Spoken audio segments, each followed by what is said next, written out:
প্রতিনিয়ত এই মাওলানা ভাসানী সেতুর আশপাশে কিছু দুর্ঘটনা ঘটছে।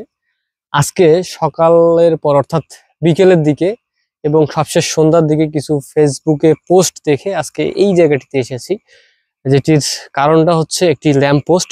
সেখানে নাকি ট্রাক একদম মানে ধাক্কা দিয়েছিল, যার কারণে এটি ল্যাম্প পোস্টটি পুরোটাই বাঁকা হয়ে গিয়েছে।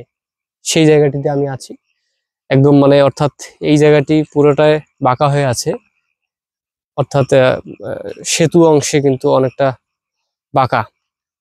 তো যে বিষয়টি আমি বারবার বলবার চেষ্টা করছি, এখানে চেকপোস্ট খুবই প্রয়োজন।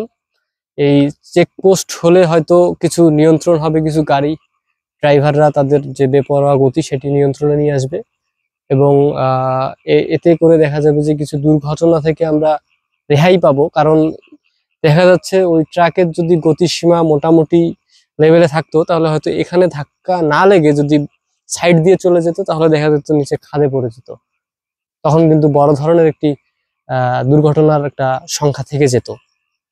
যার কারণে দেখা গেছে যে এখানে এসে যখন লেগেছে, যার ফলে কিন্তু মানে হতাহতের ঘটনা হয়তো ঘটেনি, কারণ ফেসবুকের মাধ্যমে বিষয়টা যেহেতু আমি জেনেছি। আর এখানে এই মুহূর্তে কিন্তু আশপাশে তেমন মানুষ নেই।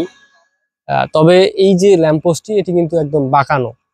আরেকটি বিষয় বলে রাখি যে আমরা যখন 2 থানার মোড় অতিক্রম করছিলাম, সেখানে যে যে ওই তীর চিহ্ন দিয়ে দেখানো, অর্থাৎ অ্যারো যে লাইটিং যে সিস্টেম গুলো রয়েছে, সেখানের একটি স্টিলের যে প্লেট থাকে বা হাতল টাইপের যে ইয়েটা থাকে, সেটি কিন্তু তারা চুরি হয়ে গেছে। এই বিষয়টিও কিন্তু আমরা একটু আগে দেখে আসলাম।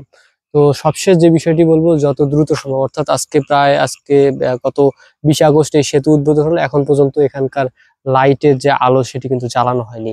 যার কারণে কিন্তু এই ধরনের চুরি ছিনতাই এই ঘটনাগুলো ঘটছে। তো আসলে এটি পরবর্তীতে বৃদ্ধি পাবে কিনা বা পেতে পারে, এই ধরনের কিন্তু একটা সংখ্যা থেকে থাকে। তো যে কথাটি আমি বারবার বলতে চাচ্ছি, যে যত দ্রুত সম্ভব এই ভাসানী সেতুর লাইটের বিষয়টি নিশ্চিত করা।